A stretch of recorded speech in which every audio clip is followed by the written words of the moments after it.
Hello दोस्तों, मैं हूं सी एस समय अहमद और आप सभी का मेरे यूट्यूब चैनल पे स्वागत है।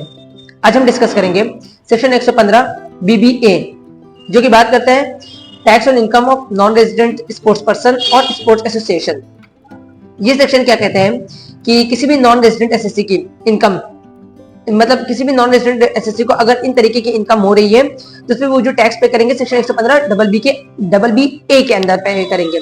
इसमें सबसे पहले है 3 क्लॉजेस बताए गए, ए बी सी। इन 3 क्लॉजेस की इनकम को ही सिर्फ 115 बीबीए डील करते हैं। पहला क्लॉज है, क्लॉज ए में क्या कहते हैं कि कोई भी नॉन रेजिडेंट स्पोर्ट्स पर्सन जो कि नॉन रेजिडेंट है, अगर उनको कोई भी इनकम हो रही है किसी भी स्पोर्ट्स एक्टिविटी से जो कि इंडिया में प्ले की जा रही है, यानी इंडिया में कोई स्पोर्ट्स एक्टिविटी हो रही है और उसमें वो पार्टिसिपेट कर रहे हैं और उससे उनको कोई भी इनकम हो रही है, वो हो गई। या फिर कोई भी स्पोर्ट्स एसोसिएशन जो कि नॉन रेसिडेंट है, अगर उनको कोई प्रॉमिस किया गया है कि इंडिया में कोई स्पोर्ट्स एक्टिविटी होगी और उससे जो भी इनकम आएगी उस इनकम से आपको कुछ पोर्शन दिया जाएगा, कुछ परसेंटेज आपको भी प्रोवाइड किया जाएगा। यानी कि मान लेते हैं कोई क्रिकेट में ही मान लेते हैं कोई बायलैटरल सीरीज होती है किसी कंट्री के साथ और उन्हें उस कंट्री के साथ ये एग्रीमेंट बीसीसीआई ने किया है कि अगर आपकी टीम हमारे यहाँ विजिट करती है तो जो भी इनकम होगी उस इनकम का हम 15% आपके साथ शेयर करेंगे। तो उसके बारे में ये बात करते हैं। और क्लॉज सी कहते हैं कोई भी एंटरटेनर जो कि नॉन रेजिडेंट है, वो इंडिया में किसी परफॉर्मेंस में आता है, किसी शो में आता है और वहां पे कोई परफॉर्मेंस करता है, उस परफॉर्मेंस से जो उसको इनकम जनरेट होती है तो उस पर वो सेक्शन 115 डबल बी ए के अंदर टैक्स पे करेंगे। 115 बीबीए में जो टैक्स रेट बताएगा वो 20% है और उसमें सेस भी एप्लीकेबल होगा। यानी अगर आप 115 बीबीए वाली इनकम अर्न कर रहे हैं और तो उस पर आपको टैक्स पे करना होगा 20% के रेट से, अगर आप नॉन रेजिडेंट हैं।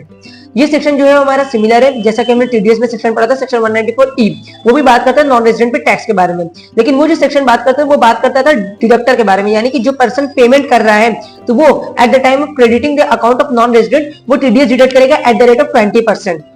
और ये सेक्शन जो बात करता है जो रिसिपिएंट है यानी जो नॉन रेजिडेंट है उनको जो इनकम अर्न हो रही है वहां पे उन्हें टैक्स पे करना होगा। तो मतलब क्या 20% वहां भी डिडक्ट और यहाँ पे 20% टैक्स, ऐसा नहीं है। वहां पे जो 20% टीडीएस डिडक्ट हो गया उसके बाद इस सेक्शन में चेक करेंगे कि हाँ आपका टैक्स डिडक्ट हो गया। उसके अलावा अगर अदर इनकम आपकी होती है इनकम को छोड़कर जो कि 115 बीबीए में, तो उन इनकम पे आप नॉर्मल टैक्स के अकॉर्डिंग इनकम टैक्स के प्रोविजन के अकॉर्डिंग अपना टैक्स पे करेंगे। और इन इनकम पे आपको ऑलरेडी 20% टैक्स डिडक्ट हो गया तो आपको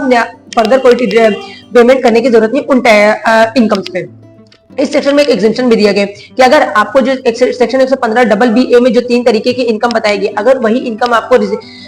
आपकी वही इनकम जनरेट हो रही है इंडिया से, तो आप और आपका टीडीएस सेक्शन 194E के अंदर डिडक्ट भी हो गया और टाइमली डिपॉजिट भी हो गया, तो आपको कोई भी रिटर्न फर्निश करने की जरूरत नहीं है। सेक्शन 139 सबसेक्शन 1 में आप पूरी तरीके से आपको एग्जेम्पशन दिया गया अगर आप नॉन रेजिडेंट और आपको सेक्शन 115 बीबीए वाली ही सिर्फ इनकम जनरेट हो रही है और उस पर टीडीएस टाइमली डिपॉजिट हो गया तो आपको कोई भी रिटर्न फर्निश करने की जरूरत नहीं है। तो ये हमारा सेक्शन 115 बीबीए जो कि हम सेक्शन 194E के साथ रिलेट कर सकते हैं जिसको